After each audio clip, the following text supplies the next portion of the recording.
¿Y cómo se lleva el estar 16 años sumido en algo así? Pues muy duro, muy complicado, muy angustioso, la verdad, cada día. Ahora se ve con una perspectiva diferente porque ha pasado todo, pero es que es muy complicado. ¿Crees que el PP está cogiendo un enfoque como el que tendría el PSOE hace bastantes años? Es decir, soy la socialdemocracia buena que no pacta con los independentistas y El demás. Partido Popular no es socialdemócrata. El Partido Popular, en su ADN, es ser la casa común del centro-derecha. Y hay cuatro corrientes que son, desde luego, el conservadurismo, el humanismo cristiano, el liberalismo y el reformismo. Cuestiones que también preocupan mucho a la gente. Tema centro de Menas, que es una de las críticas que más hace Vox, por ejemplo, en el caso de Ayuso. ¿Qué pasa con ellos? Hay que hacer un plan nacional en materia de inmigración, en donde además, obviamente, entran los menores. Pero hace falta un plan. No hay un plan. ¿No crees que, de alguna manera, la mejor forma de conseguir esa mayoría absoluta es coger un PP y un PP mucho más duro, un PP conservador, un PP liberal al estilo Milei y creerse de verdad esa figura? La dureza está, como te he dicho antes, en ser moderados, centrados.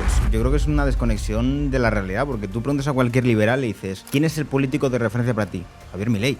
Javier Milei no es moderado en absoluto, es tajante, la motosierra. Mi partido, como partido político, ya lo ha hecho, medidas liberales en lo político. Pero yo creo que se puede tirar un poquito más. Bueno, pues un poco más. Sí, no, desde luego. Lo que ocurre es, por ejemplo, Ayuso sí que es una figura que dentro de la derecha la gente le gusta. ¿Por qué? Porque tiene más tendencia liberal, se lo cree más, es más agresivo en la propaganda, versus un Feijóo que tú coges a cualquier persona de la derecha prácticamente y lo ve como un socialdemócrata, no lo ve como un liberal. Pues yo digo que no.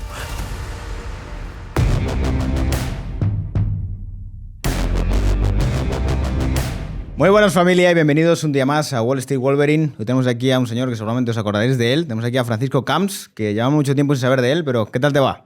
Pues muy bien, y ahora desde luego estando aquí en Andorra contigo, extraordinariamente bien. Muy bien, han sido unos cuantos años muy complicados, pero desde hace un año justo, ahora en este mismo mes, se cumplirá la última de las absoluciones de todos los procesos que he tenido que vivir y sufrir durante tanto tiempo. ¿Por cuánto se ha prolongado esto en el tiempo?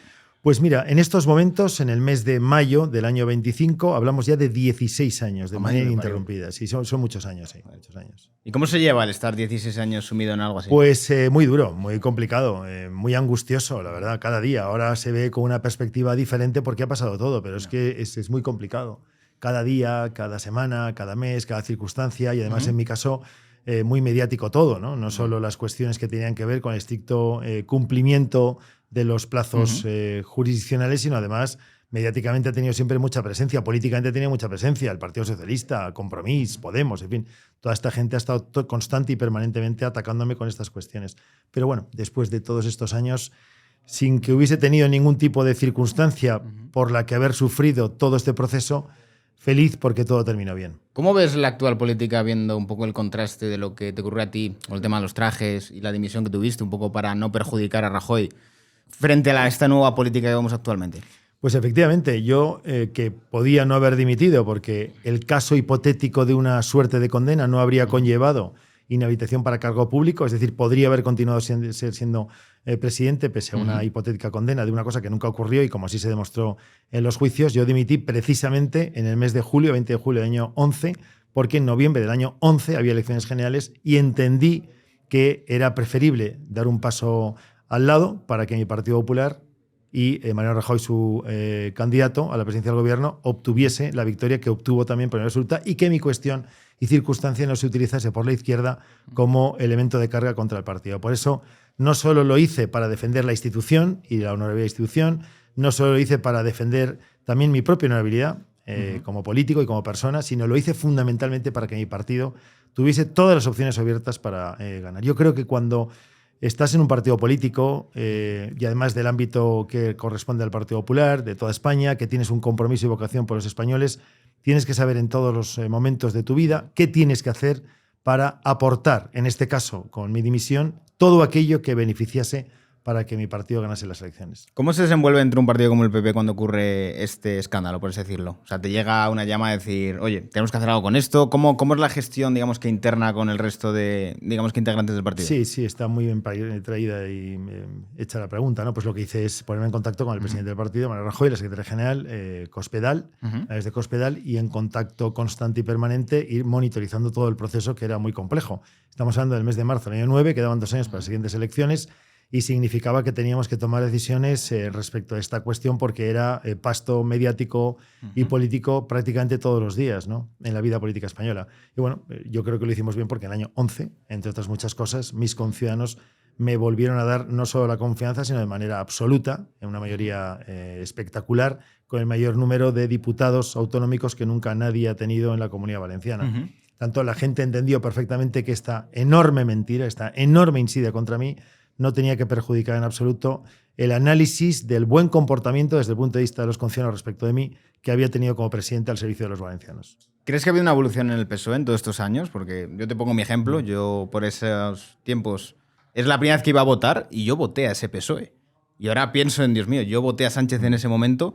¿Cómo has visto esta evolución que ha llevado el PSOE? El proceso de deterioro absoluto de la izquierda en general y del PSOE en particular, que es, en definitiva, quien es el responsable directo de lo que ha ocurrido, es tremendo. Desde el año 4, con la victoria electoral inopinada de Zapatero, el 14 de marzo del año 2004, hasta hoy, el proceso de degradación del discurso, el proceso de separación, de ruptura con lo que había sido la tradición democrática del Partido Socialista, el proceso de búsqueda constante de tensión para hacer imposible el encuentro de la inmensa mayoría de los españoles en un mismo proyecto, que es el proyecto constitucional, es una evidencia. El Partido Socialista, primero con Zapatero, implementando de manera brutal una agenda ideológica de la que Sánchez la ha materializado, en aquel momento, sin necesidad de nadie dentro del gobierno ni apoyo parlamentario determinado, se ha visto más que, digamos, salvajemente ampliado sus efectos negativos con la necesidad de Sánchez de, perdiendo las elecciones, como perdió, por ejemplo, frente a Feijóo en el año 23, gobernar con los comunistas dentro del gobierno y apoyándose en los filoetarras de Bildu, en los golpistas de Cataluña y en todo aquel que no quiere o la libertad, o la democracia, o la Constitución, o España. Todos ellos son los que le obligan a Sánchez a implementar una agenda ideológica en donde hay una premisa fundamental para todos ellos. Hay que acabar con la transición, hay que acabar con la democracia, hay que acabar con la libertad o hay que acabar con España. Cada uno de ellos es lo que le propone a Sánchez. Y Sánchez lo asume de manera humillante todos los días. ¿Por qué crees que Sánchez asume todo esto teniendo a lo mejor una narrativa de decir me están chantajeando los independentistas y demás? Voy a elecciones generales, intento aglutinar más voto dentro de la izquierda, sabiendo que Podemos está más débil, que Sumar era una promesa que al final ha quedado en poca cosa. ¿Por qué crees que aguanta tanto? Primero por una cuestión de puro poder. Yo creo que tiene una enfermedad de base, que es el puro poder. Ya lo demostró en el Partido Socialista cuando vino el tema de las urnas, que la gente no se acuerda, las escondió, no sé cuánto es todo aquel follón que ocurrió en aquel momento. Es un enfermo patológico del poder para él, para su propio, digamos, ego personal. Y luego además porque en estos momentos Sánchez tiene un gran problema. ¿Dónde ir si deja de ser presidente del gobierno? Y sabe perfectamente que en cuanto haya elecciones generales va a dejar de ser presidente del gobierno porque va a ganar el Partido Popular las elecciones y con suficiente mayoría para poder gobernar. Feijóo será el próximo presidente del gobierno de España. Entonces no sabe qué hacer. Pero no solo él. ¿Qué va a hacer Bildu? ¿Qué van a hacer los golpistas de Cataluña? ¿Qué van a hacer los comunistas de Podemos o Sumar? Todos ellos están cogidos de la mano, conscientes de que o continúa el gobierno horroroso que tenemos en España y del que se están beneficiando ellos, o difícilmente van a estar luego en los lugares de mando en el que están en estos momentos. ¿Crees que el PP está cogiendo un enfoque, digamos que como el que tendría el PSOE hace bastantes años, es decir, digamos que soy la socialdemocracia buena que no pacta con los independentistas y demás? El Partido Popular no es socialdemócrata. El Partido Popular es 4 pilares fundamentalmente para entenderlo. En su ADN es ser la casa común del centro-derecha, como se ha demostrado durante tantos años, fundamentalmente en los años 90, año 2011, cuando ganamos por mayoría absoluta. Y hay 4 corrientes que se fueron yendo a confluir en un proyecto que comenzó como Alianza Popular hace muchísimos años, que son, desde luego, el conservadurismo, el humanismo cristiano, el liberalismo y el reformismo. Estas grandes 4 corrientes democráticas de la España más abierta, más próspera, más moderna, más avanzada, intelectualmente más elevada y culturalmente más ligada con las mejores tradiciones de nuestro país, es la que confluyen en el Partido Popular, que conozco yo en su proceso desde el año 82, en el 81 en la refundación, en el año 90 al Congreso de Sevilla con Aznar presidente del gobierno, presidente del partido y luego presidente del gobierno en el año 96. ¿Qué significa eso? Que este partido tenía claro que tenía que atraer, como atrajo, no solo a los cuadros, a los dirigentes, a los líderes, a los partidos políticos, que eran muchos en los años 80 de este segmento, digamos, de forma de entender España, y que luego, de manera, digamos, extraordinariamente altruista, fueron entrando, por parte del Partido Popular, fueron entrando en el proyecto político que representa mi partido. Esto es el Partido Popular. De socialdemocracia mi partido no tiene absolutamente nada. Cero. Hay que decírselo a Feijóo entonces, porque Feijóo yo creo que está un poco desorientado con eso. No, nadie es socialdemócrata en mi partido, lo tenemos que decir. Aparte, nosotros entendemos que la socialdemocracia es el otro lado, el lado, digamos, de la expectativa de lo que tiene que ser quien tiene que liderar a toda la izquierda, moderada o no, para poder planificar y plantear un proyecto de nación, en este caso de partidos políticos en democracia, tal y como se previó en la Constitución y en nuestro modelo electoral, que es el bipartidismo que yo estoy constantemente reivindicando, porque España necesita de nuevo tener un partido socialista democrático, constitucional, que ame la libertad y que ame España. Eso lo veo complicado, porque al final cuando tienes un deterioro tan grande en las instituciones por Sánchez, o sea, es como el anillo de poder, digamos, que del Señor de los Anillos. Si ya lo tienes, ¿cómo lo vas a soltar? Ahí estáis vosotros, los jóvenes, y permíteme que me dirija directamente a ti y a la gente que te sigue extraordinaria.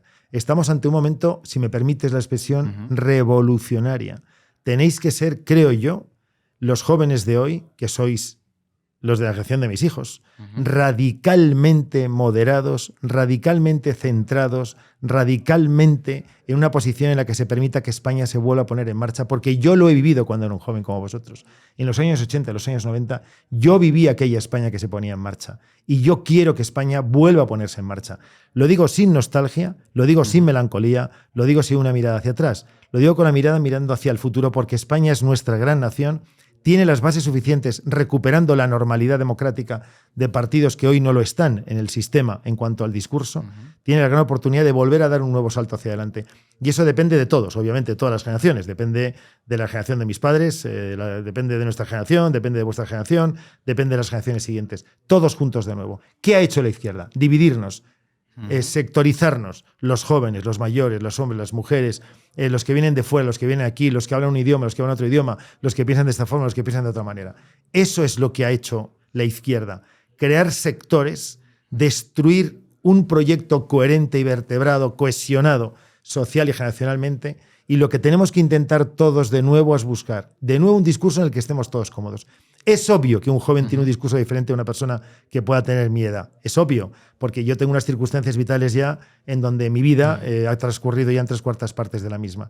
Pero también es obvio que todos queremos lo mismo, lo mejor para todos. Vosotros, en los de mi generación, la mejora de las pensiones. Y nosotros, respecto de vosotros, que tengáis buena vivienda, buen trabajo y buenas expectativas de futuro. Todos juntos tenemos que volver a estar en este gran proyecto común que es España. Pero ¿no da un poco la sensación de que el PP actual se está quedando un poco con la posición que tuvo en algún momento Ciudadanos de estoy en la nada, no soy un partido conservador realmente, tampoco soy liberal, pero tampoco quiero ser socialdemócrata, pero lo parezco? Mis compañeros de partido que están gobernando son liberales, conservadores, humanistas, cristianos y reformistas. En fin, la presidenta de Madrid o el presidente de Andalucía o el presidente de Galicia son presidentes con mayorías absolutas y están demostrando que están en esta línea que estoy comentando. Cada uno luego tiene su matiz, su cariz, su forma de entender la vida o el territorio que estás gobernando. No es lo mismo gobernar Andalucía que gobernar Madrid, obviamente, o gobernar Galicia. Fíjate, 3 comunidades autónomas de norte a sur que tienen sus significadas diferencias de ubicación territorial, de expectativas de futuro, de número de habitantes en cada una de ellas. En el caso de Andalucía, la enormidad demográfica y la enormidad de capitales que hay. En el caso de Madrid es la capital y además alrededor toda la comunidad autónoma y luego todas las provincias que giran en torno a ella y que son prácticamente ya provincias satélites de la ciudad de Madrid. En cualquier caso, en cada una de ellas, con circunstancias y matices diferentes, mis compañeros de partido, presidentes de comunidades autónomas, aplican estas políticas de tipo liberal, de tipo reformista. Sí, pero yo creo que pueden ser un poco más ambiciosos en el sentido de decir, no asumir que con eso vale, sino si tienes margen presupuestario, decir, puedo quitar más cosas, puedo privatizar más cosas, vamos a bajar un poquito más el coste del Estado. Yo creo sinceramente que lo están haciendo. No hago un seguimiento de la política de cada uno de ellos, pero yo creo que lo están haciendo. Y de hecho se va demostrando porque los conciudadanos, en este caso mis compatriotas, conciudadanos de mis respectivos compañeros presidentes de comunidades autónomas, demuestran permanentemente que están con ellos. Yo creo que lo están haciendo. Es verdad que hace falta al gobierno de España. Que esto es algo muy importante que tiene que tener tenemos que tener claro los españoles y que tenéis claro también todos los jóvenes. Las comunidades autónomas tenemos, yo soy presidente de comunidad autónoma, unas competencias transferidas en su momento, sanidad, educación fundamentalmente, políticas sociales, medioambientales, algunas cosas más, ¿no? Pero hace falta que haya un gobierno de la nación que lidere a todas las comunidades autónomas, a los casi 50 millones de españoles. Hoy no hay gobierno de España. España es la nación más importante del mundo en donde no hay gobierno desde hace muchos años, porque lo que tenemos al frente no es un gobierno. Es un compendio de intereses entrecruzados de gente que humilla y chantajea todos los días a quien dice ser el presidente del gobierno. Este es el gran problema que tenemos. Las comunidades autónomas necesitamos un gobierno que tenga un plan para el agua, un gobierno que tenga un plan para la vivienda, un gobierno que tenga un plan para la energía, un plan para las infraestructuras, un gobierno que tenga un plan para la educación, para la cultura, para la sanidad, para la política exterior. Hoy no existe. Ninguno de los presidentes de comunidades autónomas de España hoy sabe exactamente a qué atenerse en materia, por ejemplo, las que acabo de comentar, que son capitales y fundamentales para entender el funcionamiento económico y social de cualquier territorio. Por ejemplo, el tema de la vivienda, que esto lo llevo comentando yo bastantes meses, no entiendo por qué, ni desde una perspectiva a lo mejor más socialista o más intervencionista, que podrías hacer vivienda pública, no se hace vivienda, ni tampoco desde el sector privado se hace una inyección suficiente de oferta para aligerar un poco estos costes. Pero al final es como que yo creo que hay un consenso, digamos, que en el discurso de toda la gente de que construir es malo, un poco viniéndose a la crisis de 2008. Y en realidad yo creo que es lo que más se necesita actualmente y nadie lo habla, porque se habla mucho de la especulación y la especulación se produce cuando hay escasez de oferta. Yo creo que lo que hace falta es construir mucho. ¿Por qué nadie construye? Es tal cual. Hay un relato absurdo de la izquierda diciendo estas cosas que estás comentando. Yo lo recuerdo cuando era presidente de la Generalitat Valenciana. El discurso permanente, este mantra de quien es perezoso a la hora de tomar decisiones, que es lo que le pasa a la izquierda, que tenemos otro gran problema. La izquierda, además de todo esto, es que es perezosa para tomar decisiones. Lo que le gusta es hablar, pero nunca actuar. Hace falta un gobierno de España, como lo hubo en aquel momento, en la época de Aznar, que tenga clara cuál es la línea que tiene que hacer de liderazgo respecto, en este caso, de la política de vivienda en toda España. Hay que liberalizar el suelo. Hay que potenciar la construcción de vivienda. Hay que hacer posible que haya créditos hipotecarios de acceso fácil a muchísimos años de devolución para los jóvenes, por ejemplo. Y hace falta que con el desarrollo de las expectativas de las constructoras construyendo vivienda haya una obligatoriedad territorial para que un porcentaje determinado de esa vivienda sea de protección oficial. El 20, el 30, el 10, el 15% de, por ejemplo, cada una de las promociones que haya. Eso es lo que hay que hacer. Pero nadie pone ese discurso a nivel nacional en estos momentos. Y eso genera una cierta incertidumbre. Porque ¿qué decisión desde el punto de vista fiscal va a tomar el gobierno de España en relación, por ejemplo, a las viviendas nuevas? No se sabe. Cada día es una cosa diferente. Hace falta un plan de seriedad, de serenidad, muchos años, en donde todos conciten esfuerzo y expectativas para el futuro. Pero estrictamente a nivel político es que no entiendo. Yo me pongo en la visión de un político de izquierdas. Yo sé que tengo en la mano el poder enarbolarme, decir, yo he bajado el precio de la vivienda. No saben hacerlo. Coño, si es que tampoco es tanto presupuesto. No saben hacerlo. O hacer, yo qué sé, 15 bloques. Además, fíjate, acabas de decir una cosa que es muy importante. Yo he bajado el precio de la vivienda. Primero que eso es imposible, porque nadie baja el precio de la vivienda, sino la economía de mercado. La economía de mercado, que es nuestro punto fundamental de apoyo para entender lo que es una democracia moderna y occidental, se basa en la oferta y la demanda. Es una realidad. Y la demanda necesita de estímulos para poder llegar a la oferta. Y la oferta también. La oferta necesita de incentivos, exenciones fiscales que permitan a los que hacen casas tener expectativa de una cierta tranquilidad fiscal para poder construirlas. Y el que compra, en este caso la demanda, tiene que tener también incentivos de tipo fiscal que permita que yo acceda a la vivienda, entre otras cosas porque tengo una suerte de exención respecto del IRPF o del impuesto correspondiente, porque además tengo un crédito hipotecario que me permite devolverlo a 30 años, tengo 20, 25, 30, 35 años, 30 años me da de tiempo de sobra para poder devolverlo y obviamente el banco que da el crédito, etcétera. Todo eso es necesario que se ponga en marcha. Además, es muy importante también saber exactamente de qué zonas de España estamos hablando, qué zonas tienen una presión demográfica importante por la inmigración, por el crecimiento demográfico vegetativo, por lo que la circunstancia que corresponda, ¿no? Pues imaginemos el área de Barcelona, el área de Madrid, el área de Valencia, el área de Sevilla, el área de Alicante, el área de Bilbao. Estamos hablando al final de 10 o 12 ciudades, que esta es la realidad. El área, digamos, provincial ya metropolitana de Madrid, el cinturón que rodea la ciudad de Barcelona, el área metropolitana de Valencia, en fin, es que tampoco es tan difícil. Fíjate como en un momento Alicante, Elche, en un momento podemos definir en qué lugares de España hace falta que haya un plan especial de desarrollo, de liberalización del suelo, de construcción de vivienda, de apoyo fiscal por parte del Gobierno de España y de apoyo también crediticio para que la gente pueda comprar los pisos. Fíjate que te acabo de hablar de 10 sitios. Sí. Y 10 sitios solo. Y es cuestión de ir allí, ver exactamente cómo está el terreno, qué problemas hay, qué presión hay, qué coste tiene en esos momentos el terreno, etcétera. Cómo se pueden modificar los planes para poder potenciar la construcción de vivienda. No es tan difícil. Y luego la gente que está viniendo de fuera, por ejemplo.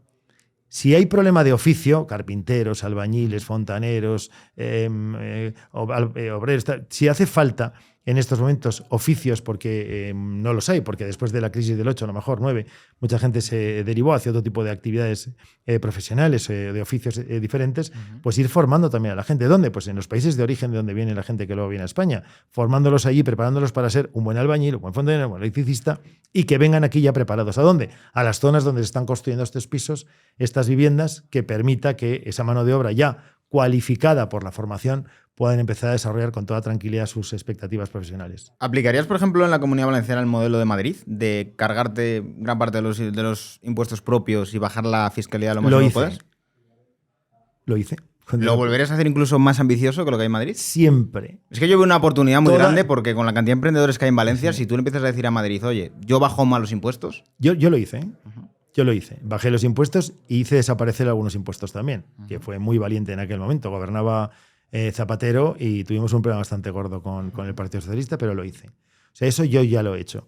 Y eso efectivamente incentivó muchas cosas. Por ejemplo, que viniese... Valencia se convirtió en mi época de presidente en la zona, en el área, en el territorio, en la comunidad autónoma de mayor inversión extranjera de todo el país. La mitad de la inversión extranjera que venía a España venía a la Comunidad Valenciana cuando yo era presidente. Y la mitad del empleo que se creaba en España se creaba en la Comunidad Valenciana cuando yo era presidente. Es que yo creo que en la Comunidad Valenciana hay una muy buena oportunidad, porque Barcelona ha hecho muy malas cosas. Mucha gente haciendo Barcelona, la presión fiscal de Barcelona es insufrible y la inseguridad también en Barcelona es insufrible.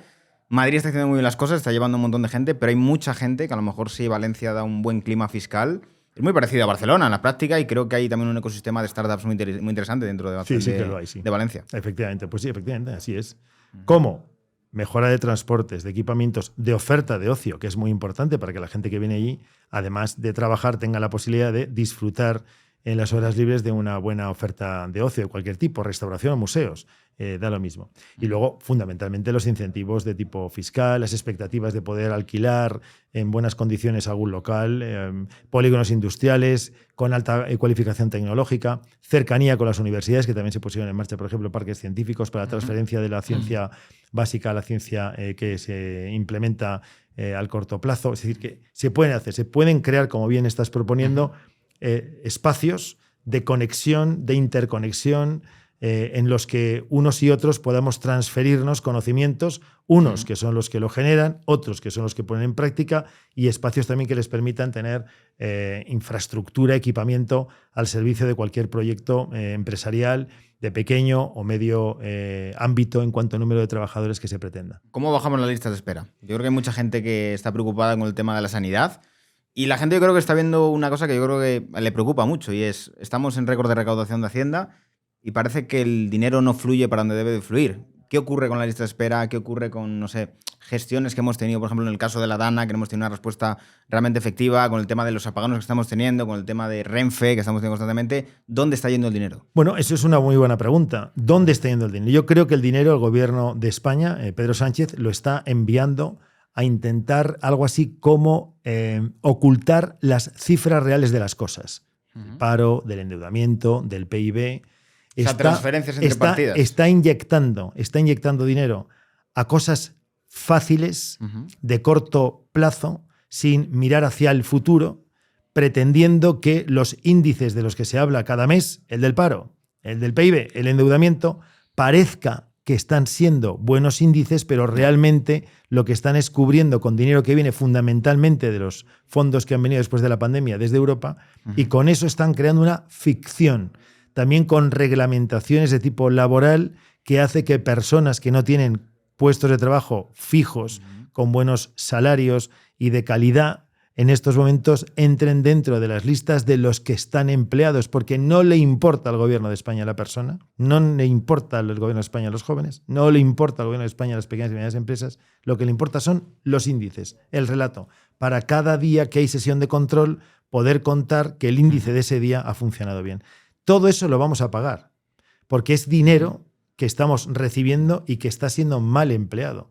Todo eso lo vamos a pagar de manera, además, trágica en el corto y medio plazo. Por eso es tan importante que Sánchez se vaya cuanto antes. No solo por el asalto que ha hecho a las instituciones, no solo por la destrucción del sistema de seguridad, de funcionamiento de una democracia normal como la nuestra. Ha caído el Parlamento, ha caído el Tribunal Constitucional, ha caído la Fiscalía General del Estado, ha caído Telefónica, que lo ha asaltado, ha caído Televisión Española, que la ha asaltado. No solo por eso, sino además porque lo que pretende Sánchez es que esto continúe mediante índices. Y esos 2 años, 1 año, año y medio, en fin, el tiempo que dure la legislatura todavía, hay que empezar a prepararse para ver qué hacemos a partir del año 26 o del año 27, son las elecciones generales en el último día del plazo de esta legislatura, porque España necesita un proyecto a corto plazo revolucionario para reordenar todo el desastre que este señor ha cometido. Cuestiones que también preocupan mucho a la gente. Tema centro de Menas, que es una de las críticas que más hace Vox, por ejemplo, en el caso de Ayuso.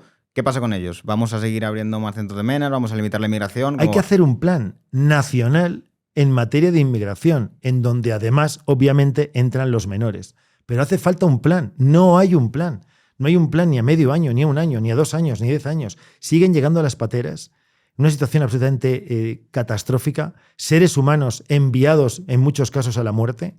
Mafias que se benefician de este tipo de falta de estrategia y de políticas de altura por parte de los gobiernos, en este caso socialista de España. Y se aprovechan de ellos, pobres, allí en los lugares de origen, ya sea en el África subsahariana, ya sea en el norte de África, ya sea en la Europa del Este. Llegan a España, llegan prácticamente desprovistos de cualquier expectativa de trabajo, no saben dónde van a ir, no saben dónde vivir, no saben qué van a comer, no saben cómo van a poder funcionar. Y viene la siguiente parte de la mafia, quienes los utilizan como mano de obra prácticamente esclavizante para su propio beneficio y su propio provecho. Hace falta un plan serio, un proyecto en el que se sepa exactamente de qué estamos hablando, de dónde vienen las personas que vienen a España a buscar su futuro, que es legítimo que la gente intente buscar su futuro. ¿Cómo tienen que venir? ¿Dónde están los lugares de origen? ¿Cómo tenemos que hacerlo a través de las embajadas y los consulados? ¿Qué tipo de formación profesional o de oficios, como decía antes, tenemos que hacer para que vengan ya preparados y formados? ¿Cuáles son los sistemas administrativos de control con todos ellos, de contacto con todos ellos, para saber exactamente y ellos sepan que vienen aquí con una serie de garantías de tipo fundamentalmente jurídico para que cualquier mafioso que vaya por ellos para intentar aprovecharse de su drama, de su dolor, de su vulnerabilidad, no sea así, porque puedan sacar un papel del gobierno de España diciendo yo soy esta persona, yo tengo esta expectativa, yo tengo estas posibilidades para poder hacer cosas en nuestro país? Pero no le interesa a la izquierda un plan real sobre inmigración, porque lo que le interesa es el relato, para que independientemente de las circunstancias de cada una de las personas que vienen de fuera, independientemente de la edad o el lugar de origen, ellos poder hacer de esto política a su expectativa y servicio, al servicio de su relato, y hacer todo el daño que puedan a un sistema que tiene que funcionar de otra manera completamente diferente. Por eso, cuando hablamos de inmigración, cuando hablamos de pensiones, cuando hablamos de energía, cuando hablamos de agua, cuando hablamos de infraestructuras, cuando hablamos de política exterior, hace falta que el país tenga un proyecto, que tenga la más importante, digamos, garantía de apoyo de los 2 grandes partidos para que cuando se alternen no se modifique en el corto y medio plazo, que no forme parte de un debate electoral, que no forme parte de la necesidad del relato mediático para el día siguiente, sino que forme parte de un proyecto de nación. O sea, hablaremos, por ejemplo, de unas cuotas, por así decirlo, decir, vale, yo permito mecanismos legales para que tú vengas, pero tú tienes que tener, digamos, que una serie de garantías de decirme dónde vienes, quién eres, tener a lo mejor, yo qué sé, una visa de 3 meses en la cual sí tienes trabajo nuevo. Reordenar, esto no es nuevo. Esto ya ha pasado. Esto ha pasado de españoles que iban, por ejemplo, a trabajar a otros lugares de Europa, cuando en la posguerra y en los años 50. Esto pasaba. O sea, no somos un país que estemos desacostumbrados a un funcionamiento de flujo de salida o de entrada. En la propia España, en la posguerra, también se produjeron flujos de movimiento de personas que vivían en el sur y se iban al norte, por ejemplo, a buscar su trabajo y su vida en el futuro, con más posibilidades, expectativas para sus hijos, etc., ¿no? Eso ya ha pasado. O sea, es absurdo que un país como el nuestro, cuyos antecedentes son flujos de inmigración y emigración, no haga en estos momentos un plan ambicioso sobre la base de lo que ya hemos vivido cada uno de nosotros, prácticamente en todas nuestras ciudades, en Madrid, en Valencia, en Barcelona, en Bilbao, en Zaragoza. Podemos encontrarnos con personas que han venido, sus padres, sus abuelos, de otros lugares de España, y fueron a estas ciudades y buscaron un buen sitio para poder vivir y desarrollaron tranquilamente su expectativa de futuro familiar, y sus hijos luego se educaron y formaron en estos sitios. Yo recuerdo mucha gente que venía de fuera, de Valencia, por ejemplo, en los años 60 y 70, 60 yo era muy pequeño todavía, en los años 70, que cuando llegaba el verano decían, nos vamos a nuestro pueblo. El veraneo de mucha gente era ir a su pueblo, en Extremadura, en Andalucía, en el caso de Valencia, en Cuenca o en Albacete, ¿no? Bueno, ¿por qué? porque nunca se rompía la relación de raíz, había una relación normal de funcionamiento y todo estaba perfectamente ordenado y tasado.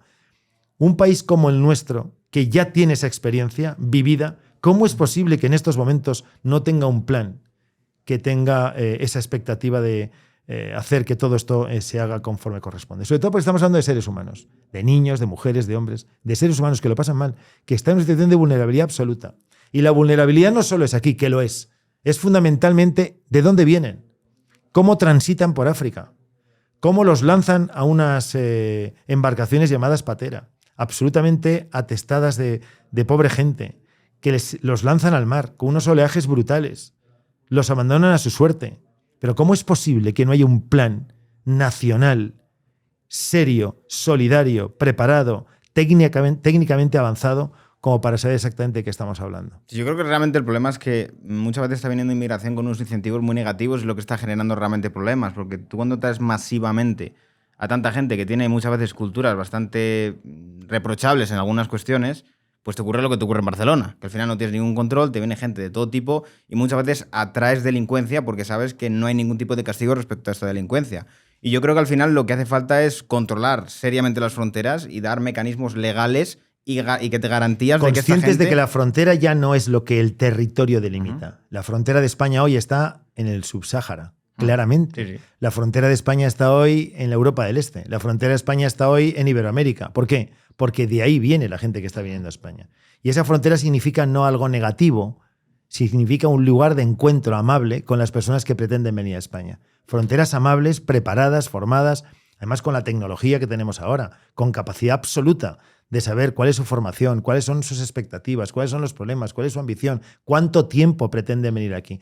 Hay muchas personas, por ejemplo, ponemos ejemplos, yo creo que todo el mundo conoce ejemplos de personas que vienen fundamentalmente de países iberoamericanos, que sabemos que vienen aquí para intentar durante 2, 3, 4 años tener un mínimo de ingresos que envían en muchos casos 80, 90%, 70% de sus ingresos a sus países de origen, a sus familias, con la idea de luego volver allí después de haber conseguido, por ejemplo, con ese dinero, que un hijo suyo, que un hermano suyo haya podido estudiar alguna carrera. Esto ocurre.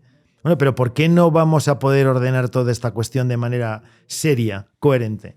¿A quién beneficia? Al debate. ¿Al debate de quién? De los políticos. Te voy a poner un ejemplo que es muy clarificador. Cuando Chimo Puig gobernó con Mónica Oltra, la Comunidad Valenciana, en el año 15, ganaron las elecciones, en fin, y se juntaron y decidieron hacer gobierno. Al poco tiempo había un barco llamado Aquarius. Entonces, Valencia, el gobierno valenciano, Mónica Oltra, Chimo Puig, dijeron, este barco para nosotros, este barco para nosotros. Bueno, se fueron al puerto de Valencia, se hicieron las fotos pertinentes y desaparecieron. Desaparecieron. Puig y Oltra desaparecieron. Nunca más se supo de ellos. Las pobres personas que llegaron allí ya nunca supieron nada del gobierno valenciano, de Puig y de Oltra. Fue Cáritas en este caso, Cáritas diocesana, la Iglesia Católica, una vez más, la que tuvo que atender, por ejemplo, a todas estas personas que llegaron allí. Porque el gobierno socialista y nacionalista independentista de Compromís decidió abandonar a esta gente a su suerte una vez se habían hecho la foto, que es lo que realmente les interesa a la gente de este tipo. ¿No crees que precisamente porque el PP se ha quedado tan tibio ha salido un partido que se llama Vox, que ha ganado tanta fuerza, que realmente representa más a un partido conservador y más liberal, por así decirlo? Vamos a ver, el Partido Conservador, el Partido Liberal, el Partido Reformista, el Partido Comunista Cristiano es el Partido Popular. Aquí no hay más cera que la que arde. Pero la gente yo Vox creo que no es lo un siente producto, así. pero Vox es un producto de alternativa a Podemos. Punto. La radicalidad por ambos lados. Yo lo que le digo a todos los votantes de Vox es que tienen que volver a votar al Partido Popular. Tienen que volver a confiar en nosotros, porque muchos de los votantes de Vox votaron al Partido Popular. Yo tuve mayorías absolutas porque nos votaban todos. En el año 11 tuvimos 11 millones de votos. En el año 15 hubo 11 millones de votos entre el Partido Popular y Ciudadanos. Perdimos la mayoría absoluta. En el año 19 volvimos a tener 11 millones de votos, Partido Popular, Vox y Ciudadanos, y perdimos incluso la mayoría relativa. En el año 23 volvimos a tener 11 millones de votos entre el Partido Popular y Vox. Y no obtuvimos la mayoría absoluta y está gobernando Sánchez con todos los que está gobernando. Tiene que entender todo el mundo que esto va de dos grandes partidos, a un lado y a otro. No va de otra cosa. Otra cosa es que haya sensibilidades, expectativas, protesta, formas de entender el formato del discurso político y se quiere implementar en un partido, pues muy bien, se puede entrar en el partido, se puede criticar cualquier decisión que se tiene que adoptar, pero dividir solo hace dar opción a que gobierne quien está gobernando en estos momentos. Por eso es tan importante para el año 27 que todos los votantes del centro-derecha comprendan que este esfuerzo que el Partido Popular hizo desde el primer momento, que era abrir los brazos a todos aquellos que piensan en España, en libertad, en democracia, en expectativa, en futuro, en modernidad, que vengan de nuevo a votar al Partido Popular y que hagan a Feijóo presidente del gobierno por mayoría absoluta. La mayoría absoluta es fundamental en el año 27. Para mí lo es siempre, siempre, porque hay que gobernar con estabilidad durante 4 años. Y luego los ciudadanos tienen que decidir si lo has hecho bien o mal y que gobierne otro. La alternancia es fundamental también en democracia, no puede ser que gobierne solo siempre el mismo partido. Pero han de comprender que si siempre es importante la mayoría absoluta, en estos momentos es imprescindible, es esencial, es crítica la mayoría absoluta. Porque o gobernamos por mayoría absoluta en las próximas elecciones, o todo lo que hay que deshacer del desastre que ha hecho el Partido Socialista va a ser muy difícil poderlo hacer con garantía y con fuerza. El compromiso del Partido Popular va a ser ese. Denme la mayoría absoluta, que yo voy a estar a la altura de las circunstancias para que España vuelva a ser ese país de normalidad, de tranquilidad y al servicio de todos. ¿Pero no crees que de alguna manera la mejor forma de conseguir esa mayoría absoluta es coger un PP y un PP mucho más duro, un PP conservador, un PP liberal al estilo Milei y creerse de verdad esa figura? La dureza está, como te he dicho antes, en ser moderados, centrados, capaces de entender cuáles son los problemas que tiene el país y solucionarlos, capaz de estar con el compromiso del día a día.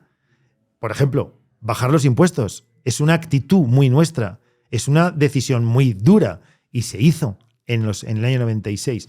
Aznar llegó al gobierno de España en el 96. La situación del país, yo sé que a lo mejor estoy hablando del año 96 y vosotros habéis nacido en el año 97 y medio, de acuerdo, pero os digo, en el año 96 había gobernado el Partido Socialista y había dejado a España absolutamente arruinada, endeudada, con un déficit presupuestario tremendo y sin capacidad alguna de ser uno de los grandes países como fuimos luego pocos años después. Con medidas de seguridad jurídica, de neutralidad en las instituciones, de rebajar el peso del Estado, de incentivar la iniciativa privada, de creer en el que invierte, en el empresario, generando empleo, dándole facilidades para que el empresario pudiese hacer cada vez más grande su expectativa y, por lo tanto, hacer más grande la prosperidad y, por lo tanto, hacer más grande el bienestar. Todo eso, bajando la presión fiscal, consiguió que España tuviese récord de recaudación presupuestaria en materia de ingresos fiscales, por encima de lo que habían sido los años del Partido Socialista, que aumentaba y aumentaba y aumentaba la presión fiscal. Porque cuanto menos peso sobre el ciudadano ejerce la presión fiscal, más capacidad tiene el ciudadano para poder hacer cosas. Y la actividad económica es la que realmente luego reporta dinero a las arcas del Estado. Eso ya ha ocurrido. Y de hecho España en el año 2000 se convirtió en el país, digamos, bandera de la Unión Europea en términos económicos, de generación de empleo. Se creaba la mitad del empleo de toda Europa, se creaba en España. Y por cierto, el 55%, más de la mitad del empleo que se creó en España, fue para mujeres. Las mujeres entraron en el mercado laboral en masa justo en aquella época. Y esa fue una decisión dura, porque cuando tienes una circunstancia de este tipo, bajar el peso de los impuestos sobre los ciudadanos puede generar una expectativa en cierta medida peligrosa para las arcas públicas, pero se entendió que había que hacer. Rebajar el peso del Estado en la presencia de algunas compañías estratégicas, como por ejemplo en Telefónica, que ahora ha tomado unas acciones por un dinero bastante considerable, Pedro Sánchez, no en la búsqueda de la eficiencia de la Telefónica, sino con la única búsqueda de controlar una empresa tan importante como Telefónica, pues significó también rebajar en una decisión muy dura el peso del Estado. Por tanto, esas medidas se han tomado de manera radical, reformista, por parte del Partido Popular. Y es el partido que sabe hacerlo. Y que además luego genera las expectativas que todos pretendemos. Pero de todas maneras a mí me parece que es que al final lo planteas así, pero yo creo que es una desconexión de la realidad, porque tú preguntas a cualquier liberal y dices, ¿quién es el político de referencia para ti? Javier Milei. Javier Milei no es moderado en absoluto, es tajante, la motosierra, impuestos, voy a privatizar un montón de cosas. Depende del economista liberal que le preguntes. Yo soy liberal. Pregúntame a mí. Cógete a Daniel Lacalle, Juan Ramón Rayo, Huerta de Soto. Muy bien, de acuerdo, pregúntame a mí. ¿Tú qué piensas? Yo soy liberal. En lo económico soy liberal. Y lo he demostrado. Ellos son también liberales intelectualmente muy poderosos, académicamente muy relevantes, pero yo lo he hecho como político.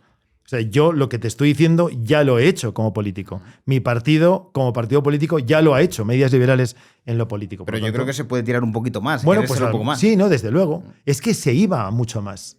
Y de repente, en el año 4, ganó Zapatero. Pero el proceso estaba puesto en marcha.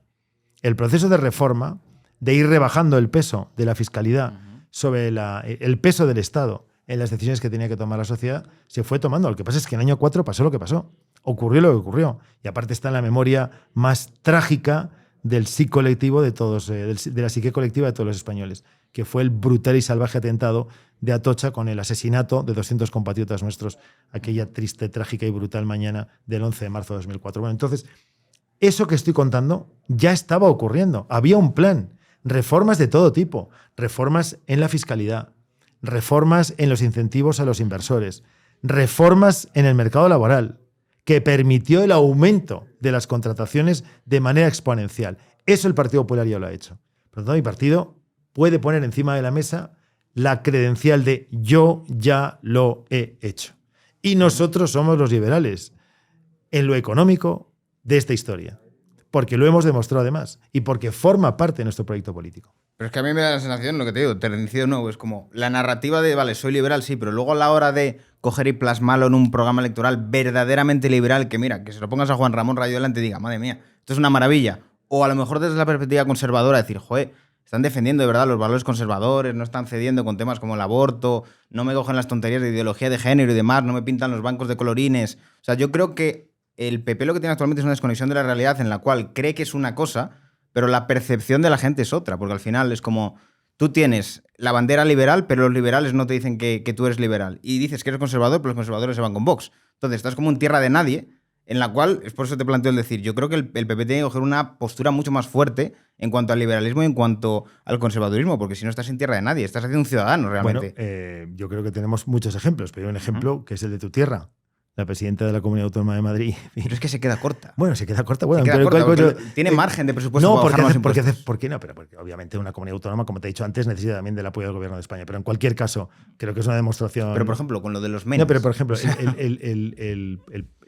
la evidencia está ahí, ¿no? El gobierno de Madrid está actuando de manera liberal conservadora, que es lo que somos nosotros, liberales y conservadores.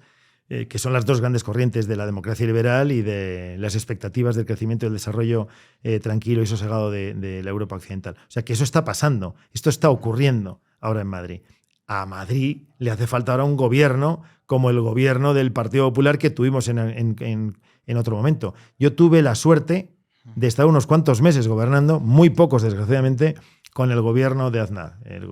Yo fui elegido en el mes de mayo del año 3 y hasta marzo del año 4 el gobierno de España era del Partido Popular. Luego ya desgraciadamente tuve a Zapatero como presidente del gobierno de España, la catástrofe del origen de todo este desastre que estamos viviendo. Pero bueno, en cualquier caso, los discursos que manteníamos tanto el gobierno de España como el gobierno de la Generalitat eran exactamente los mismos. Y era un esfuerzo más, y un esfuerzo más.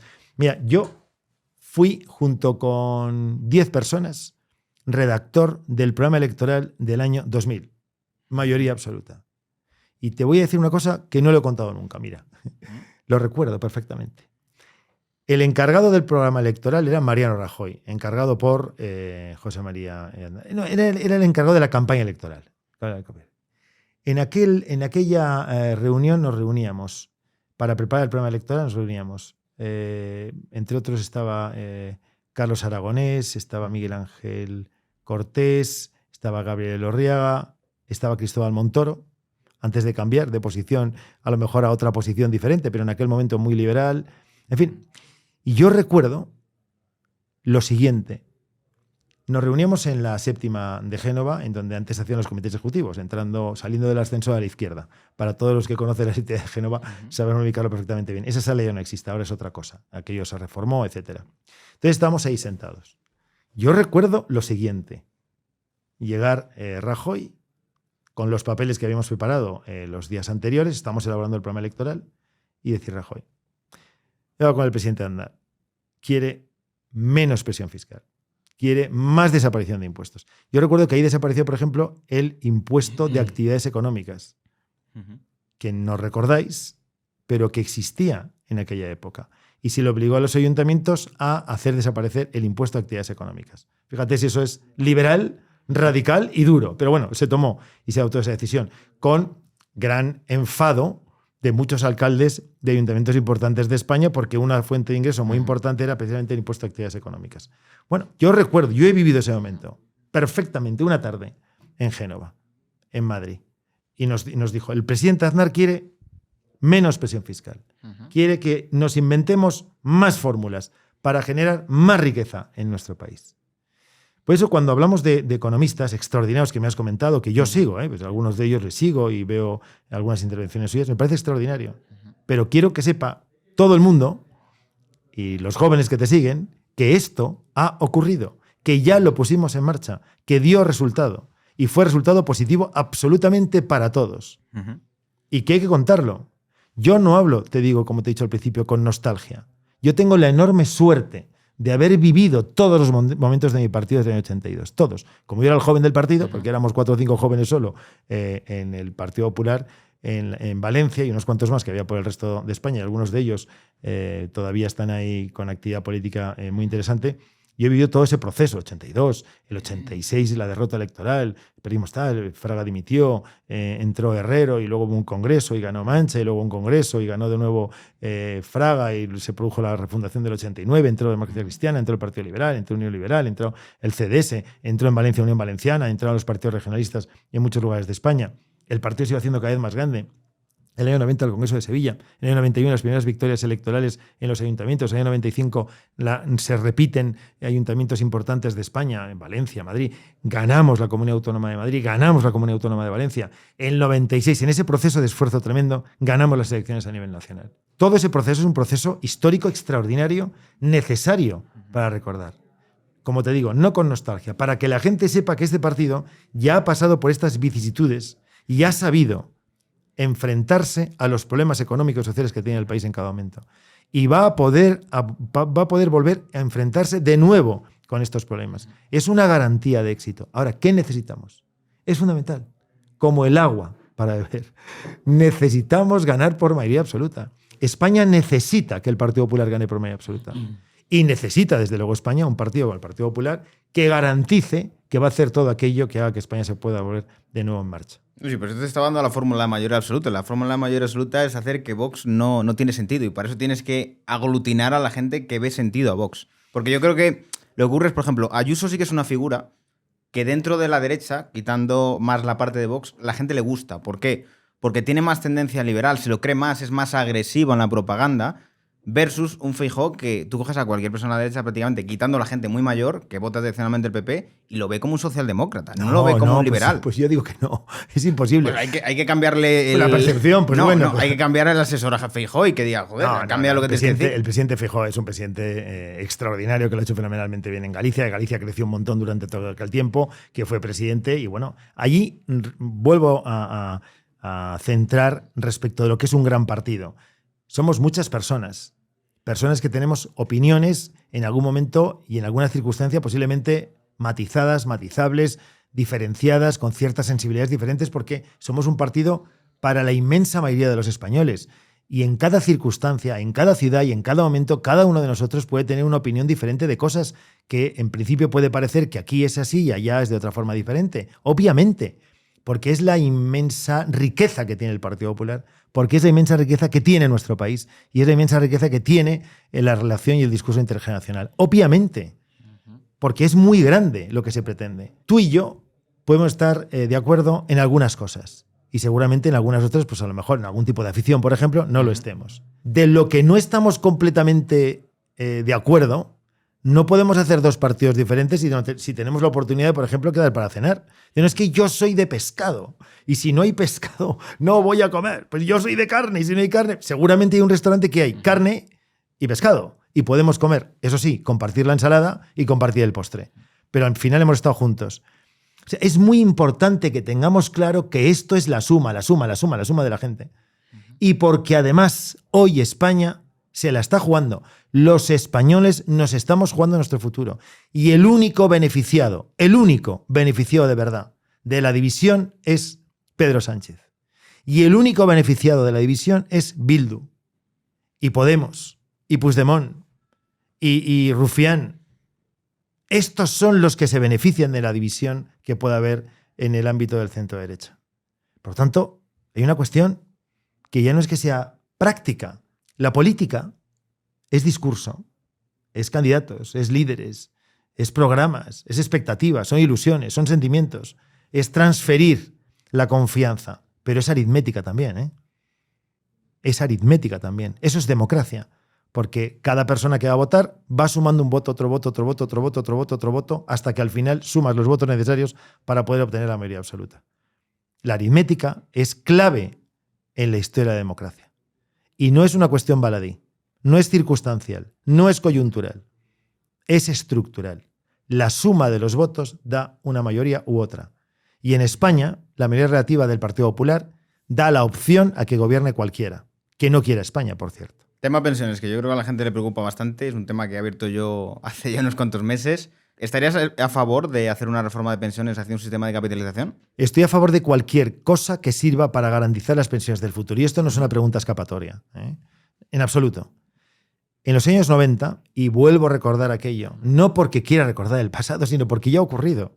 Eso es lo de la memoria histórica que hay que acabar inmediatamente con esta ley. Porque eso ya ha pasado. O sea, la memoria histórica ya ha pasado con la concordia de los españoles. ¿Por qué vamos a enmendar la plana nosotros en nuestros países, nuestros abuelos?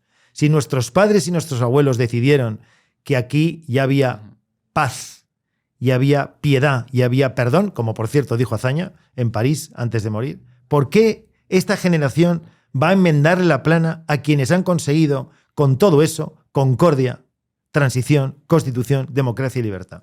Exactamente, pues vuelvo a apelar también a los años 90. Hubo un pacto llamado de Toledo, en donde los grandes partidos de España se sentaron y dijeron: no podemos hacer de las pensiones un debate político, porque es la tranquilidad de las generaciones que se van haciendo mayores en el futuro. No se puede. Cualquier vía va a ser estrictamente bien tomada, aceptada, cualquiera. Capitalización, presupuestaria, relacional, la empresa, el trabajador, las cuotas, todo lo que sirva para que esa caja, por cierto, voy a hablar de la caja de las pensiones. No existe. Es una ilusión. Bueno, no es una ilusión, es una realidad contable, al menos una realidad contable. Ya, pero si haces una transferencia de una a otra, bueno, pero parece que hay algo, pero no hay. Es una realidad contable porque al final todos los pensionistas cobran su pensión al final de mes. Esta es una cuestión muy importante porque a veces cuando no existe la caja, no, perdone, existe la caja porque la gente cobra su pensión al final de mes. Otra cosa es que nos parezca que es muy pequeña en muchos casos, etcétera, pero en cualquier caso coges transferencias de otras partidas. Pero al final lo importante es que la pensión llega a final de mes, que es lo que corresponde además y es el derecho sacrosanto de los pensionistas españoles. Pero lo que decía es esto: da lo mismo la fórmula que al final se adopte, que sea una fórmula que sirva para garantizar el futuro de las pensiones y que sea adoptada de manera que cuando vayan cambiando los gobiernos nadie toque este sistema. Te voy a poner un ejemplo muy importante. Yo era secretario de Estado en el gobierno de España con Aznar, año 99. El gobierno vasco, constante y permanentemente exigiendo la ruptura de la caja única de las pensiones, para tener ellos sus propias pensiones. Oye, el Partido Popular en aquel momento dependía de vez en cuando de algún voto del PNV para sacar adelante los presupuestos, por ejemplo. Ojo, no estamos hablando de un PNV que no tuviese lo que luego pasó en el 2000, que no tenía ningún tipo de fuerza. Tenía fuerza, tenía mucha fuerza. El presidente Aznar les decía a los vascos, a los vascos no, a los del PNV, porque los vascos son unos del PNV y otros también del PP, les decía no. O sea, y había enfados, había tensiones, había enfrentamientos políticos de primera magnitud. Y el gobierno de España, con Aznar a la cabeza, decía no. Sánchez ha dicho que sí. De momento no lo ha hecho, pero dice sí. Sánchez le ha dicho a los catalanes independentistas, no a los catalanes del PP, a los independentistas ha dicho sí a romper la Agencia Tributaria Española. A los del PNV les ha dicho sí a romper la caja de las pensiones. O sea, estamos hablando del futuro de las pensiones. Y usted es capaz de poner, solo capaz de poner, porque ya esto es grave, encima de la mesa, la posible ruptura de la igualdad de los pensionistas en nuestro país, con lo que eso conlleva. Fíjate la diferencia que hay. Hay que mantener el discurso con fuerza de aquello que entendemos es capital y es básico para el presente y el futuro de España y la igualdad de todos ellos, de todos nosotros. Por tanto, hay que debatir. Y luego, además, también aprendí, porque tuve la suerte de tener grandes maestros. Vuelvo a repetirte, en este caso, alguna que otra reunión multitudinaria del partido con Aznar a la cabeza. Recuerdo que yo formaba parte del equipo de políticas sociales con Ana Mato y con un grupo de gente extraordinaria que íbamos preparando también nuestros proyectos que tienen que ver con la política social, etcétera, ¿no? Yo todavía estaba en Madrid, era secretario de Estado y tal.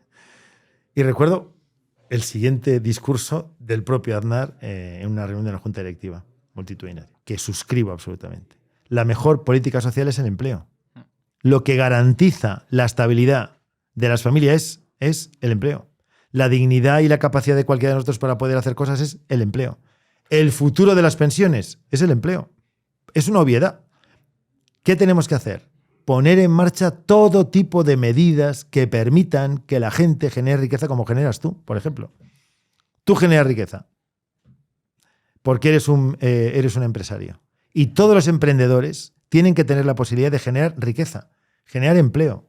Y eso es dar estabilidad jurídica, estabilidad financiera, estabilidad en la regulación del marco laboral, estabilidad en las expectativas de lo que significa ubicar aquí, ubicar allá, ubicar acullá. Y no estar esperando a ver si de repente, por la mañana, se levanta uno con una ocurrencia y dice, bueno, vamos a bajar a la mitad la jornada laboral porque soy así de maja. Entonces, no puede ser. España no puede vivir a base de ocurrencias. Tiene que poner encima de la mesa todo aquello que permita que todo aquel que tenga que invertir, invierta con tranquilidad. Genere riqueza, genere empleo. Porque todo empresario quiere generar empleo. Todo empresario quiere generar empleo. Todo empresario quiere generar empleo.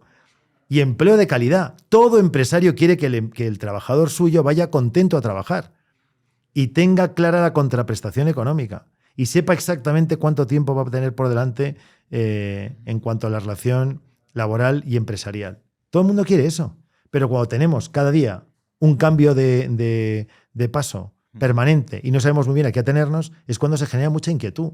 El empresario no invierte, no mejora el local, no hace un local más grande, no reforma por si acaso de repente ocurre no sé qué cosa, no contrata 4 o 5 personas más porque piensa que a lo mejor puede ocurrir cualquier otra cosa, puede haber un cambio de la reforma laboral. Todo eso, que es seguridad, es lo que hace falta en un país que la economía de mercado es la base de nuestra riqueza. ¿Cómo vivisteis el fenómeno Podemos? Que esto yo creo es interesante porque yo lo vi, por ejemplo, ya en las últimas etapas cuando estaba en la universidad. Yo estoy en la Universidad de Somosaguas. Yo vi salir un poco Podemos de allí.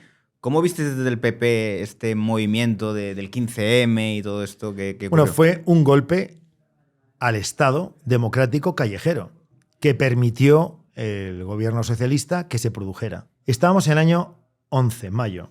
Las elecciones iban a ser en el cuarto domingo de mayo, como siempre son las elecciones municipales y autonómicas. Gobernaba Zapatero. El candidato a la presidencia del gobierno por el Partido Socialista era el ministro del Interior de aquel momento, que dejó de serlo, Pere Rubalcaba. Y no sabían cómo parar la democracia. No sabían cómo hacer posible que no hubiese elecciones para intentar parar lo que ya era una obviedad. Y era que el PP iba a ganar. Íbamos a arrasar en las elecciones autonómicas y municipales de mayo y en cuanto se convocaran las generales, fuese en noviembre como fue, o en marzo, que era cuando terminaba la legislatura, también íbamos a ganar. Y de repente llenaron las plazas de gente antidemocracia, antilibertad, anticonstitución, diciendo que ellos eran los que representaban a los españoles. Que lo que iba a pasar 3 semanas después, yo era candidato a la presidencia de la Generalitat, que lo que iba a pasar 3 semanas después o 2 semanas después no era democrático. Que la gente fuese a votar no era democrático, que la democracia estaba en ellos, en los lugares en donde ellos tenían sus tiendas de campaña.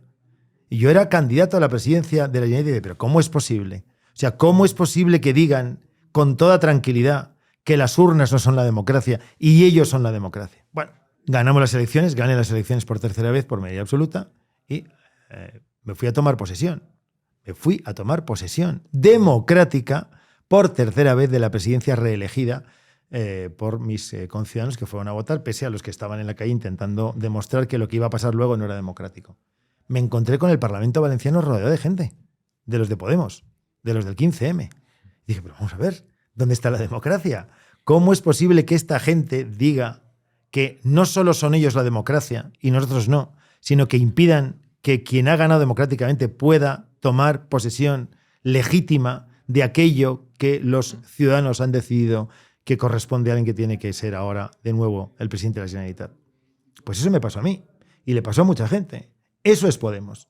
Podemos es una reformulación del Partido Comunista que va cambiando de nombres desde la época del Partido Comunista de la Transición, Izquierda Unida, Podemos, Sumar, en fin, van cambiando el nombre en función de las circunstancias y el comunismo todos sabemos que es antilibertad y antidemocracia, obviamente. El comunismo de Carrillo, que fue el comunismo que pactó en la parte que le corresponde la transición y la Constitución española, es un comunismo que entendió que lo que había que hacer era eso, olvidar todos, mirar hacia el futuro, ganar con la concordia la transición, con la transición la Constitución y por lo tanto la democracia y la libertad. Y de repente se han cansado. Podemos es el agotamiento de la izquierda democracia porque la izquierda tiene una cierta tendencia a cansarse de la democracia. Tiene una cierta tendencia, le aburre la democracia. Le aburre que las cosas funcionen bien, le aburre que la economía funcione, le aburre que haya mucho empleo. Eso le aburre soberanamente. Lo que le gusta es la pancarta, la batucada, el lío. Cuanto peor, mejor para todos. Cuanto peor para todos, mejor. Sí, esta es la marcha. Se aburren soberanamente.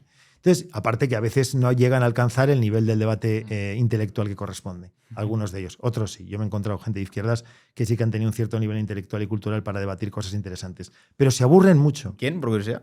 Bueno, los tengo en el... No quiero fastidiarles la vida. Es que sé quiénes son y no quiero fastidiarles la vida porque dirán este señor pactaba cosas con el Partido Popular cuando Camps era el presidente de la Generalitat. No quiero decir nombres porque no quiero fastidiarles.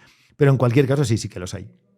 Y entienden esto de la democracia y aceptan la Constitución, porque también fueron actores principales, por cierto, no lo olvidemos. Guerra fue actor principal, junto con Felipe González, de la Constitución española, junto con otros líderes políticos del momento. Pero en cualquier caso, Podemos es cuando se aburren y dicen, esto no nos vale, no nos gusta, pero ¿cómo que no les gusta? Y luego, además, vamos a ver, ¿qué ha pasado ahora? Recordémoslo, no a las puertas giratorias, no paran de girar por puertas por todas partes. No a no sé qué, pues tienen cuentas aquí y allá. No a la injerencia extranjera, pues Irán o Venezuela. No a la desigualdad entre hombres y mujeres. Al final, no, las mujeres por aquí, los hombres por allá. No saben lo que es mujer y hombre. Están en ello. Está en el lío de a veces el hombre no sé cuántos y luego viene el otro hombre y luego quitas... Un lío, porque es un espectáculo absolutamente lamentable. No a los imputados que no sé cuántos, no a los abusos sexuales. En fin, no es que yo diga que haya pasado, pero en fin, alguno de ellos parece ser que puede haber ocurrido alguna cosa de esta, según dice alguna mujer que se ha visto afectada por alguno de ellos. Vamos a ver, o sea, todo lo que decían, que la nueva política, por ejemplo, esto asambleario. Y luego asambleario, ¿qué es asambleario? ¿Quién vota allí? ¿Quiénes son los que votan? ¿Quién sabe realmente si está pasando lo que está pasando, lo que dicen que está pasando? El jefe manda, hace lo que cree conveniente, decide lo que le viene en gana, en fin. Todo además, se ha demostrado que era una auténtica falsedad. Sobre la base de una hipotética esperanza han creado una auténtica falsedad. Pero el origen, no lo olvidemos, muy importante, cuando se fue a la calle para decir no queremos más democracia, no creemos en las urnas, solo creemos en nosotros. Y así es como nace Podemos. Podemos es un partido que dice solo se puede saber si algo es democrático si lo dice Podemos. Es que el origen es el origen, claro. El origen suyo es el comunismo y el comunismo es la antagonía, ¿no? de la democracia. ¿Vas a volver a política? Estoy en ello. Bueno. De hecho, contigo estoy todo el rato hablando de política. No, lo digo porque suena a una vuelta y yo creo que si no está viendo Mazón igual está nervioso. No sé. No, en absoluto no tiene que estar nadie nervioso. Vuelvo a ofrecerle de nuevo a mi partido todo aquello que pueda ser interesante por mi experiencia y lo que durante tanto tiempo he vivido, en los momentos buenos y los momentos no tan buenos.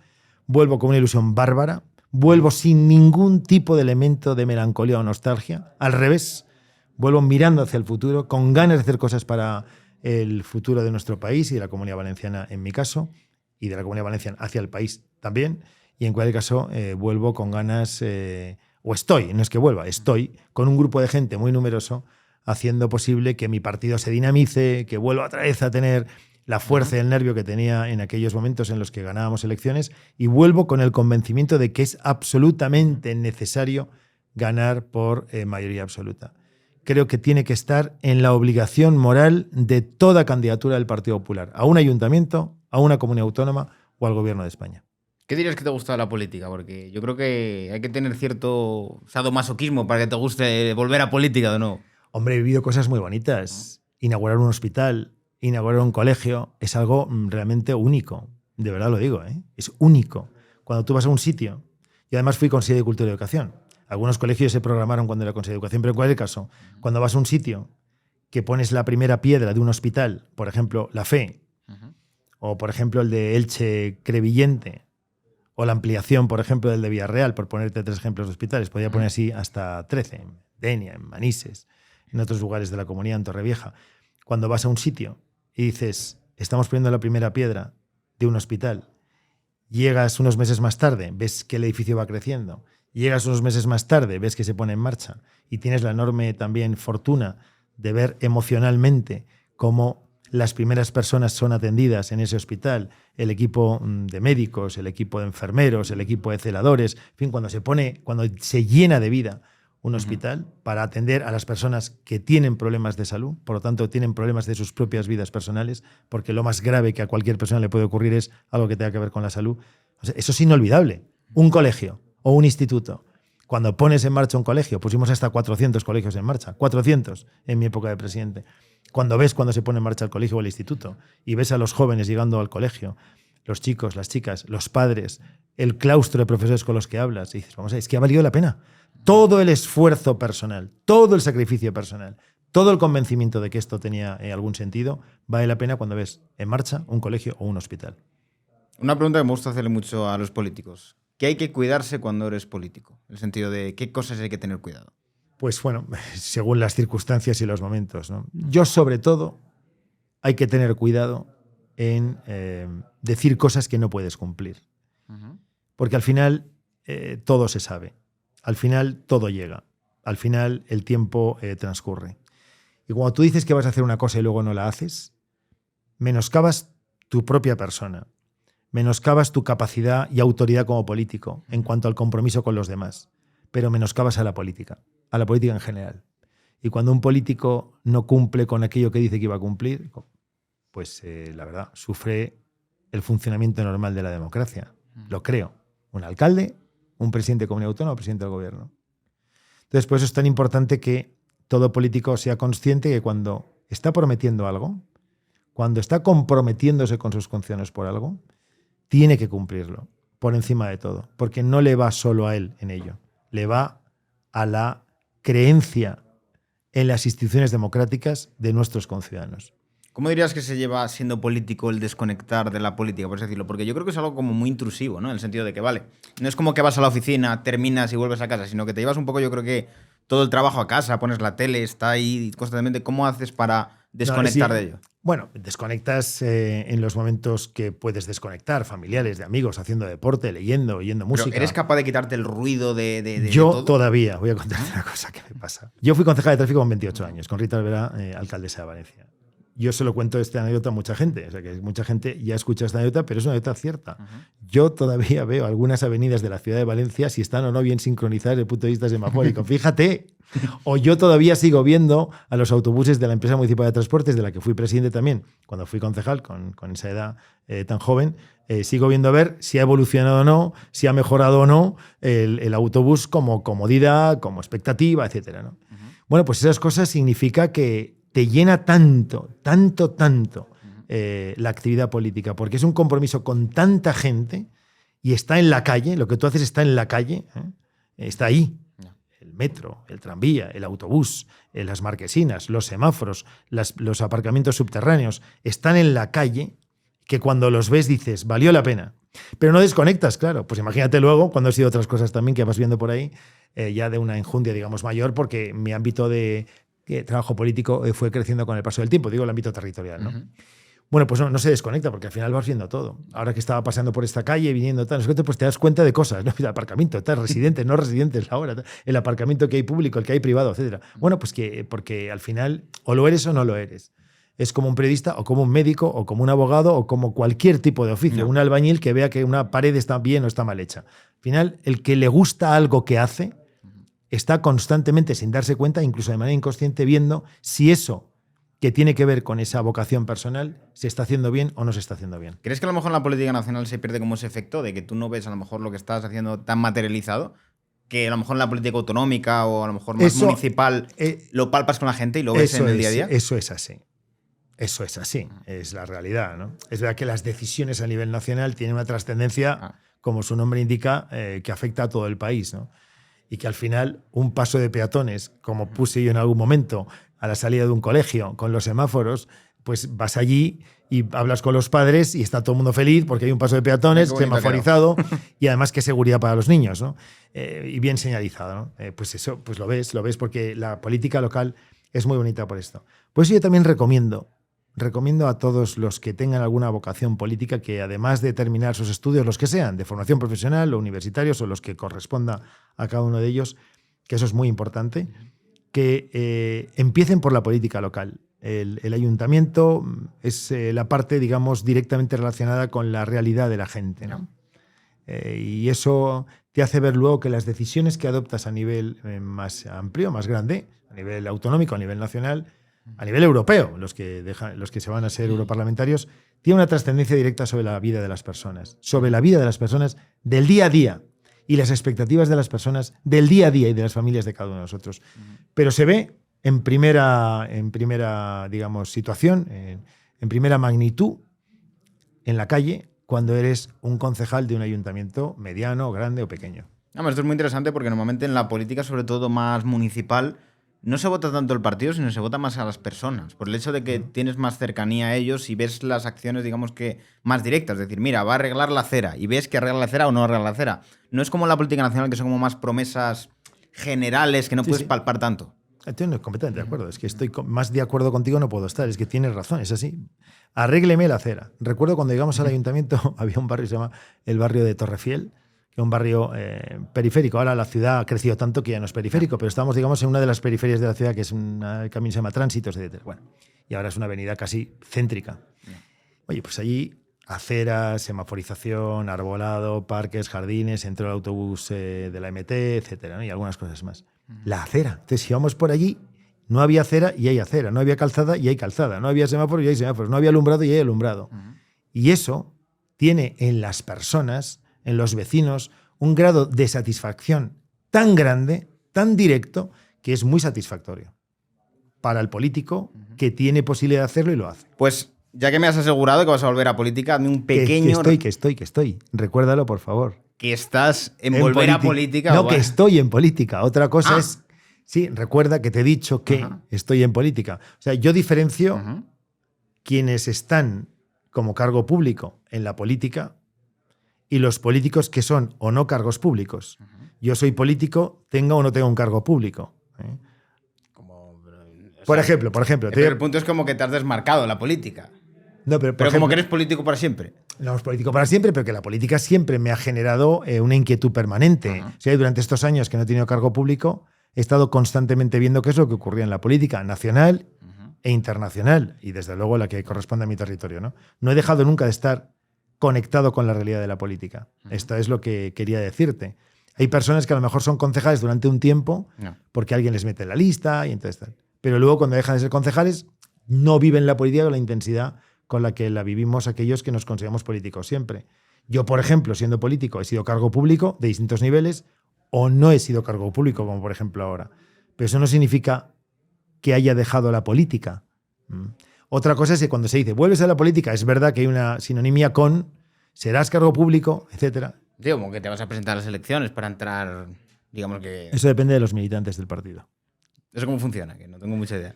Bueno, eso depende de los congresos nacionales, que va a haber ahora 5 o 6 de julio, que Feijóo será el reelegido presidente del partido y será nuestro candidato a la presidencia del gobierno dentro de 1 o 2 años, cuando sean las elecciones. Y luego habrá congresos regionales, provinciales, y bueno, la militancia es la que te lleva, ¿no? La que te empuja a presentarte liderando en el territorio correspondiente una forma de entender el presente y el futuro del partido y del territorio que representa el partido en cada ámbito. Hazme un pequeño resumen de lo que sería tu programa si te presentaras. Si me presentara, desde luego, tal y como el libro que se escribió sobre mí por Javier Mas, que es el título del mismo, es Reenfocando España. Es decir, hay que mirar al futuro con absoluta esperanza, ilusión y expectativa, con muchísimo optimismo, pero con la realidad objetiva de lo que está pasando. La España del año 25 no es la de España del año 96, es otra, completamente diferente, o la del año 2004.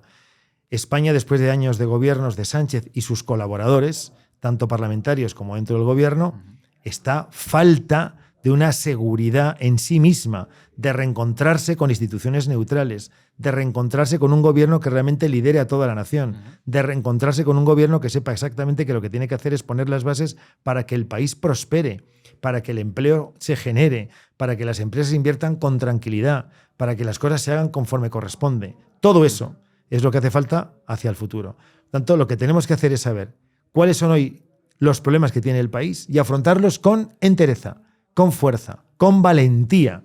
El gobierno de la nación que salga de las elecciones próximas tiene que ser muy, muy, muy valiente, consciente de lo que hay y consciente de que estamos en horas críticas de nuestro país. Tienes que decirle a Feijóo lo de las pensiones, ¿eh? ¿Me lo prometes?